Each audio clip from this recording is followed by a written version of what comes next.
and welcome to this video. My name is Dinas Kiramut of the Kenya A-Leaf Program GMAT trainers. In this video, we're going to continue with our series on data insights. More specifically, we'll be tackling table analysis, which falls under the integrated reasoning section. So let's begin. So basically, the format of table analysis questions are usually, this is how most questions will take this format, where you have a paragraph indicating what information to expect, or basically all the information you need to know about the question will be indicated in this introductory paragraph. Then after that, you'd have the table itself, which includes the data points that relate to the question itself, right? So most important thing to note in this table is the head title of the table. It is absolutely crucial for you to understand, like for a case, the number of kilometers between clients. So this would more or less give you general information of what to expect in the table that follows this title, right? Then the table itself include columns that are clearly marked with their different headers or titles. Also, you'll have rows with their different titles, right? For a case, we have like clients from A to F, and this is indicated by those alphabetical letters, right? Then you'll have the question itself, which will also take the form of a paragraph, as indicated here, like this one, but more or less instructs you to answer a question relating to information in the table you encountered before.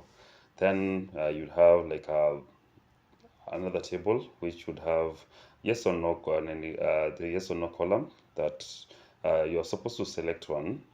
All right, for each row you have to select whether a yes or no. Of course, you can't choose both of them, just one answer for each. Like for a case, you could say no, and that answer would stick. Then for like that, right? So important thing to note here is that there are no partial points for getting correct. You have to get all the three, or all the choices have been given correct. There are no partial marks for getting just one or a certain percentage of the questions correct. You have to get all the three questions correct for you to be given awarded the full marks for the question, right? So most table analysis questions will take this format, so that is something you should expect. Yeah, and now depending with the type of information they'll be conveying, some would have like large tables, others would have relatively smaller tables, like for a case, and then that is relative from question to question, right? So always have the anticipation that this will probably take up your time, so it's crucial for you to read actively, digest information as you go through it, so that it becomes easier for you to answer questions quickly enough, or even tackle the whole question within a particular amount of time, right? So commonly tested concepts in table analysis. So most table analysis questions will test you on quantitative questions,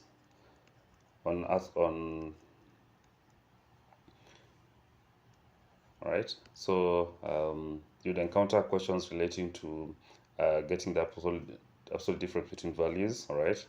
Sorting information, all right? You're given different data points, so it's up to you to sort it. For example, ascending order to get from like the smallest value to the largest value, and interpret that information to the relevant question you're being asked, all right? Then most common type of quantitative questions that are being concept that is being tested in table analysis, you'll find yourself being tested on the mean, median, and mode. So these are basically elementary concepts in quant. So by now you should be knowing them, or if you don't, just go back and do revision on the same. They're not difficult concepts to grasp. They're just basic mathematical concepts. All right. Then you'll be also sometimes be asked to apply the concepts of measures of dispersion, that is dispersion between different data points, and interpret that to relate to the question that is being asked, right? Sometimes also calculate the absolute deviation, standard deviation, or even the range, right? So you'd appreciate that most concepts that are being tested here are quantitative concepts. Now, your verbal reasoning skills that will be tested here is critical reasoning, because you'll be given a passage and it's up to you now to go through that passage, understand it well, and apply that to the question that you're being asked. All right. Strategies to use in tackling table analysis questions. First of all, scan through the question. This will help you sort of gauge the amount of time you're likely to spend going through the question or tackling that question. It is important to read through the question narration. This usually comes before the table itself and more or less gives you all the information that you need to understand the table that you're given. All right. Then you'll also be given, this is also important, the table title, as I mentioned earlier. This will sort of help you understand the data points that are in the table and also interpret those data points to relate to a particular question, right? Then column headers or headings or even row headings and in the table, that will also help you sort of decipher or distinguish between different data points, right? Then secondly, summarize information provided. This would help you applying the strategy of strategic pausing while you are tackling GMAT questions, where you're able, after reading through like the narration, just take a minute to pause and digest the information that you're given there, right? This will help you in your head have a summary or like to classify that the narration was about this and these were the different aspects of the narration, right? Then go to the table, after analyzing the table, also take a moment to pause and in your head, you're able to analyze that, okay, the table consisted of these data points, the columns are about this, and this is how the columns related to the rows that was given, right? So from then on, you can go ahead to tackle the question. So the ability to summarize or summarizing information as you move along the question would help you sort of when you want to infer back to the, for example, the narration of the table itself, you'll be able to know that, okay, this data points or this information was provided in this particular section, right? Then thirdly, practice table interpretations. So develop an approach to understand the different data points that are in the table, right? So for example, you'd want to sort of sort a table, for example, from in an ascending order. This will help you, you know that, okay, these data points, this is how they relate to each other, right? So again, how that data points, for example, in a column relates to the data points in the row. If you understand both of them and apply that to the question that you're given, then it becomes easier for you as you continue tackling the question you're given. So then most importantly, answer using only the information provided. Do not use outside information to tackle questions on table analysis.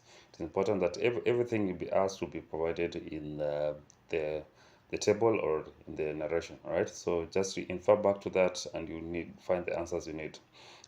If the only thing you probably do is apply the quantitative concepts like finding mean, median where asked, then apply the same to the question, then most likely than not you'll be able to get the correct answer. All right. You're watching Success with Bob Mwiti Show, presented to you by Upstech America. Upstech America is a consulting company that helps immigrants find amazing higher education and job opportunities in the tech industry in the United States. You can find our programs by going to www.upstechamerica.com. Upstech America, we wake you up to the unlimited potential. So this is a question we're going to tackle, so feel free to pause the video, after which you can play and we're going to work it together. So a question reads, George travels to meet once daily with exactly 6 clans A to F, alright? So this is crucial information. We're being told about the main actor in this narration is George, and he has 6 clans, and the clans are from A to F, right? So that is information we note down. This is actually very important, right? So when scheduling these meetings, George schedules the most urgent meeting to be the first of the day, then schedules each subsequent meeting according to which client is the least distance from the meeting immediately prior to it, right? So we have here, when scheduling the meetings, what does George do? He schedules the most urgent. The most urgent comes first. All right. Then the subsequent meeting after the most urgent, you'd go with the one which is the least distance to that, which is closest to the meeting point of that client that was most urgent to him. All right. So this is information number 2. So the table below shows the distance between George's clients. All right. So this is the narration here, and that's provided us some information relating to George's activity. So we go through the table here. So the number of kilometers between clients. We have our clients here, client A to F, then the same thing from here on this side, client A to F, but you can see that there's some form, it is not as uniform as in the column headers, okay? So let's start, for example, with A. So the distance between client A and B is 7 kilometers, all right? Distance between B and B, of course, is 0 kilometers because it's the same thing. Then C to B distance is 2 kilometers. D to B, the distance is 15 kilometers. E to B distance is 17 kilometers. And F to B distance is 4 kilometers. That same analogy of the distance between one client to another applies to each and every one of the other, all these other rows, okay? So the same concepts that I've just illustrated in the first row applies to these other five rows, okay? So the question reads, on Tuesday, George's most urgent client meeting will be with client E, all right? For each of the following pairs of clients,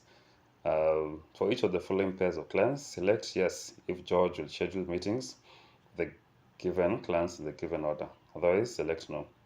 For each of the following pair of clients, select yes if George will schedule meetings with the given clients in the given order. Otherwise, select no. All right.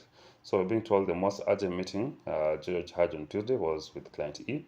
So client E is here. So, all right. So again, the important thing to note with the table analysis questions, will be given buttons that will help you sort the information, the data in the table. All right. So you can click the down arrow to indicate from an ascending order, or the up arrow to indicate descending order. So that is from the largest to the smallest, or down arrow from the smallest to the largest. So given that E is our most urgent client, I think we what we do is sort information in column E in ascending order. All right, meaning client E would want to have E appearing as the first in the rows, all right, meaning that we want E being the first clients to be having, that will be 0 kilometers from each other, all right? And we have done that because this is basically a PowerPoint presentation, can't really automate that. I've done that for you here. Sorted the information in ascending order from the list to the longest distance between E to the longest distance, which is for case C, client C. All right. So again, read the question. On Tuesday, George's most urgent client was E. So E being we started E, meaning distance is 0. For each of the following pairs of clients, select yes if George will schedule meetings with the given clients in the given order. Otherwise, select no. So the first row says client B, then client C. Client B, then client C. So after E, where did George who was the next client after E, right? So we scan through this row to see which client is closest to E. From scanning through this, you can tell the next client could be client A, all right, because they are 2 kilometers from E, all right? So we are done with E. If we're done with this, you can just mark this as completed, meaning we can't infer back to information. We can't refer back to E because we're already done with that client. So all this information for now remains irrelevant, all right? So now we focus on A. So client A, we've gone to client A, which is So we have moved to client A, meaning we are in client A's place right now, meaning we are 0 kilometers from A, that is we are at their location. Okay, so after client A, which is the next nearest client to client A? We're looking at the shortest distance to the next client we're going to focus on is we're going to travel to is client F, because they're 1 kilometer away. All right, so we're done with client A. We're moving to client F. Right, so we're at F. Being at in client's F place, we are currently 0 kilometers from client F. Right, we are in F's location. So next closest client to F would be, again, remember we have cancelled out A because we're already there. We've cancelled out E. We are now at F, and we moving on from F to the nearest client after F. The nearest client after F would be B, because they're 4 kilometers away, unlike C or D, who are 6 and 7 kilometers away. All right, so the next nearest client after B, so we go to B. Where's B? B is here, row B. So we are at point 0. The next nearest client, client will be C, who's 2 kilometers away. All right, so meaning from B we're going to C. So in this, yes, it's true, the client will go through client B, then C. Yes, so we choose yes. Then client C to D, so we move to, after B we go to C, so we are at 0. All right, so the next nearest after C would be, we look at, of course we already done with this, so we are at this, so we can cancel out. So we are at C. After C, next nearest after C would be D, right? Because they're 3 kilometers away, and we're only left with D, so that would automatically be our last client. So we are at B. So after C, it's D. So yes, it follows that order. Then client G, then A. Absolutely not, because after E we went to A, then we went to F, so it doesn't follow that order. So it's a definite no.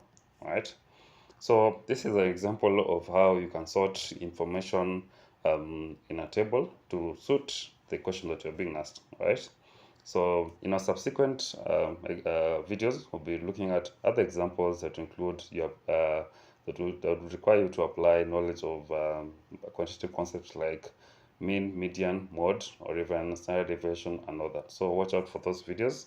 Kindly also join us in our GMAT training sessions. We elaborate these concepts and others, and other concepts. All right. So thank you.